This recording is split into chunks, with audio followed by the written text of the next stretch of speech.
C'est l'heure de travailler, mon pote. C'est pas seulement pour aujourd'hui, c'est pour l'avenir.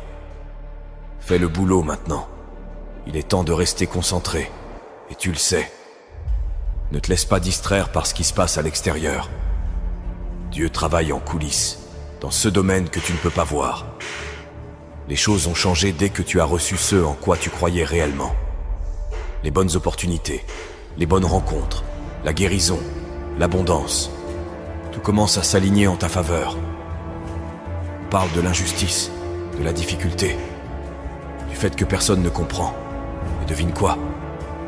Tout ça c'est vrai. Ce n'est pas équitable. La plupart des gens ne comprennent pas, et ils ne comprendront jamais. Alors pourquoi en parler?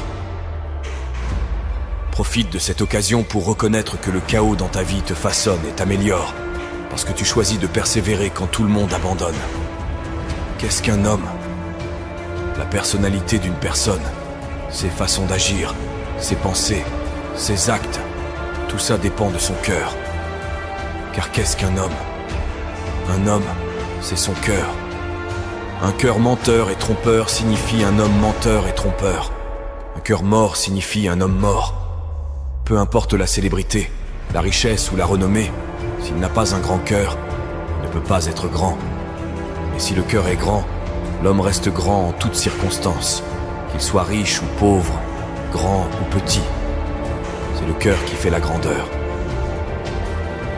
Enseigner aux gens comment trouver ce généreux moment présent et se détendre réellement dans l'inconnu, se dissocier de leur corps, de leur environnement et du temps, le futur prévisible et le passé familier, ça les pousse, pour une raison quelconque, à se ressaisir. À mes yeux, cela revient à retirer toute ton attention de cette réalité tridimensionnelle. Et c'est là que la porte vers la création et le moment mystique commence vraiment à s'ouvrir pour les gens.